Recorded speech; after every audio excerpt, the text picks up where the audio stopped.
Imagine a phone that lasts you years, handles work, gaming, photos, and still won't feel dated.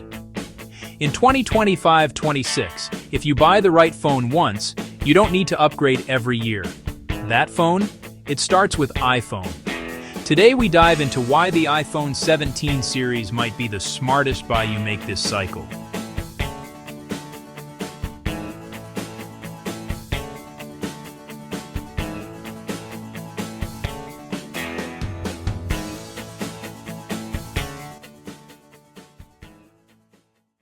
We live in a world of rapid upgrades, faster chips, better cameras, new features every 6 to 12 months.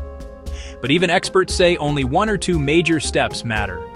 For many people, the question isn't which phone this year, but which phone lasts until 2027 or beyond. Enter the iPhone 17 family. It brings serious upgrades, long-term software support, and a premium ecosystem. Let's break down the real reasons it could be your 2025-26 phone. The base iPhone 17 now gets a 6.3-inch Super Retina XDR display with ProMotion up to 120 Hz and peak brightness for 3000 nits. Ceramic Shield 2 front glass. Apple says 3x better scratch resistance. A19 chip, 3nm plus N1 networking chip, Wi-Fi 7, Bluetooth 6 for faster everyday speed and better future proofing. Dual 48MP lenses on the base model, including an ultra-wide with improved low light. Front 18MP center stage camera, smarter framing for photos, video chats. Video features, 4K Dolby Vision, action mode, macro video support. A19 plus 8GB or more. RAM platform designed to handle future OS updates and heavier workloads. Apple commits to many years of iOS updates. Buying now means you're good for years. Ecosystem value.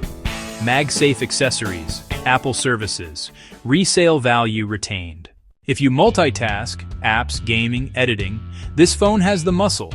If you're a photographer or creator, the camera upgrades will matter for shoots. If you travel or use your phone all day, display brightness and battery efficiency are key. And if you just want a phone that works well for 3 to 4 years without feeling old, that's where this lineup shines. iPhone 17, base, best value, solid specs, works for most users. iPhone 17, Pro, Pro Max, jump to triple lens cameras, more zoom, bigger display, premium materials. If budget allows and you want future-proof top tier, go Pro. If you want smart value, base is enough. No major foldable option yet, rumored for 2026. Higher price versus some Android phones offering specs, though resale value and software support may offset. Telephoto or specialized zoom might still lag some competitors depending on model. If you love Android customization, you may miss some flexibility. For most users in 2025-26, iPhone 17, base, hits the sweet spot of performance, value, and longevity. For power users, creators, iPhone 17 Pro or Pro Max will serve you for many years thanks to camera and top specs. If you're an Android only or using foldables already, you might wait or look elsewhere. But for all-round value, iPhone makes sense now. Link in the description if you want best deals. Save or set reminder, because prices may drop in next few months. So, will you choose value and longevity, or go big for premium? Comment below with your choice and reason. We'll pick some and feature next video. Don't forget to like, subscribe for more honest tech advice, and hit the bell to stay ahead of the next big phone. See you in the next one.